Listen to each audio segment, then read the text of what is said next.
तेल की बढ़ती कीमतों के विरोध में सड़कों पर आंदोलन छेड़ेगी राष्ट्रीय उत्तर भारतीय समाज पार्टी। पार्टी के राष्ट्रीय अध्यक्ष विजय शर्मा की चेतावनी। देश में लगातार बढ़ रही डीजल और पेट्रोल की कीमतों ने आम लोगों का जीना हराम कर दिया है। मुंबई शहर में इस समय पेट्रोल 97 रुपये 34 पैसे लीटर और डीजल 88 रुपये 44 पैसे लीटर हो गया है। ये देश में सबसे ज़्यादा महंगा है।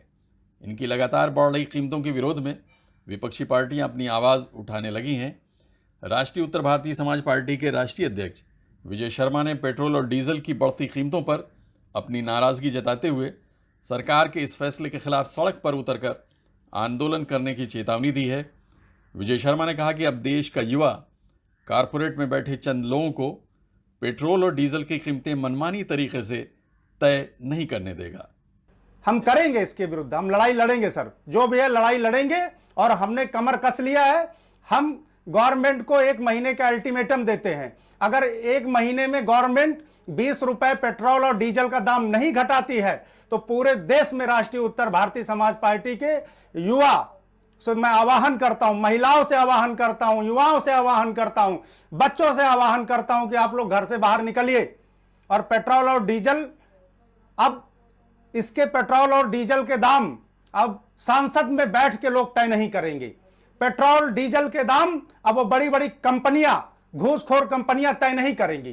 पेट्रोल और डीजल का दाम हमारे देश के अब युवा भाई तय करेंगे, हमारे देश की जनता तय करेगी। उसके लिए हम महा जन जागरण अभियान चलाएंगे। विजय शर्मा ने कहा कि जब नरेंद्र मोदी जी गुजरात के मुख्यमंत्री थे तो तत्कालीन यूपीए सरकार की कीमतें बढ़ाने वाली नीतियों पर कटाक्ष किया करते थे। अब तो ये खुद सत्ता में बैठे हैं, फिर ऐसा क्यों हो रहा है? विजय शर्मा ने केंद्र सरकार को झूठी और जुमलेबाज बताया। 2014 में जब एनडीए गवर्नमेंट आई थी तो उससे पहले हमारे आदरणीय वर्तमान प्रधानमंत्री श्री नरेंद्र मोदी जी वो गुजरात के मुख्यमंत्री हुआ करते थे। तो जब भी आप लोग मीडिया वाले, हमारे भाई लोग जब उनके पास जाया करते थे तो यूपीए कार्यकाल के भ्रष्टाचार और बढ़ते हुए डीजल और पेट्रोल के दामों में वो बहुत भारी कटाक्ष किया करते थे। और एनडीए, उस समय एनडीए सड़कों पे उतरती थी।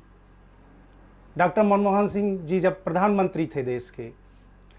आज आप सब देखते हैं, जब आदरणीय मोदी जी 2014 में प्रधानमंत्री बने तो उन्होंने एक वादा किया था हमारे देश की जनता से, किसानों से, महिलाओं से, ग्रामीणों से, वंचितों से, कि वो हर प्रकार से महंगाई से, भ्रष्टाचार से, करप्शन से देश को मुक्ति दिलाएंगे। आप देखेंगे कि 2014 से लेकर के ये 2021 चल रहा है और डीजल और पेट्रोल के दाम महंगाई के आसीम चरण में है। इतनी भ्रष्टाचारी सरकार, इतनी झूठी सरकार, इतने जुमलेबाज सरकार शायद इतिहास में आज तक देखने को नहीं मिलेगा। इतिहास में देखने के लिए मिलेगा ही नहीं। 7 साल में इस गवर्नमेंट ने लगभग 25 से 26 बार डीजल और पेट्रोल के दाम बढ़ाए और लगभग 30 से 35 रुपए डीजल और पेट्रोल के दाम बढ़ा दिए। आप लोग सोचिए, आप हमारे मीडिया वाले भाई, आप सब लोग सोचिए कि जब डीजल और पेट्रोल के दाम बढ़ेंगे तो ट्रांसपोर्टेशन बढ़ेगा, जब ट्रांसपोर्टेशन बढ़ेगा तो महंगाई बढ़ेगी, जब महंगाई बढ़ेगी तो ये जो हमारा देश है, यहाँ पर 99% लोग जो है वो बेचारे रोजमर्रा की जिंदगी चलाते हैं। वो गृहिणी कैसे एडजस्ट करेगी, कैसे बच्चा कुपोषित नहीं होगा? आज देखेंगे हमारे देश का हर बच्चा कुपोषण का शिकार है। 99% बच्चे कुपोषण का शिकार होते हैं क्योंकि आज हमारे देश की गृहिणी ना बच्चों को अच्छा दूध पिला पाती है, ना अच्छा उनको खाना खिला पाती है। उसका सबसे बड़ा रीजन है कि ये अटूट बढ़ती हुई महंगाई। विजय शर्मा ने कहा कि कोरोना की महामारी ने वैसे ही करोड़ों लोगों के रोजगार छीन लिए हैं। ऐसे में तेल की बढ़ी हुई कीमतों की मार भारत का गरीब और मध्यम वर्ग कैसे सहन करेगा? विजय शर्मा ने कहा कि जिस तरह से देशवासियों ने कांग्रेस को उखाड़ फेंका, अब उसी तरह भाजपा को सिंहासन से उतारकर उसका घमंड भी तोड़ेगी। आपको देश की जनता ने जिताया, भारी बहुमत से जिताया। इसलिए जिताया था कि आप महंगाई कम करेंगे, भ्रष्टाचार कम करेंगे, और ऊपर से आप उनको रिटर्न गिफ्ट दे रहे हैं। तो ये सर रिटर्न गिफ्ट है। तो देश की जनता समझ रही है कि जो इस गवर्नमेंट ने, देखिए एक सिंपल सी बात है कि जिसने युवाओं के साथ, गृहिणियों के साथ, किसानों के साथ दगाबाजी, धोखाबाजी किया है, वो पार्टी कितनी भी शक्तिशाली हो, वो पार्टी गर्द में मिल गई है। सर आप देख लीजिए, आपके सामने कांग्रेस की क्या स्थिति है। जनाधार मुक्त पार्टी है कांग्रेस आज। उसी प्रकार से अब एनडीए का भी नंबर आ गया है जनाधार मुक्त होने का।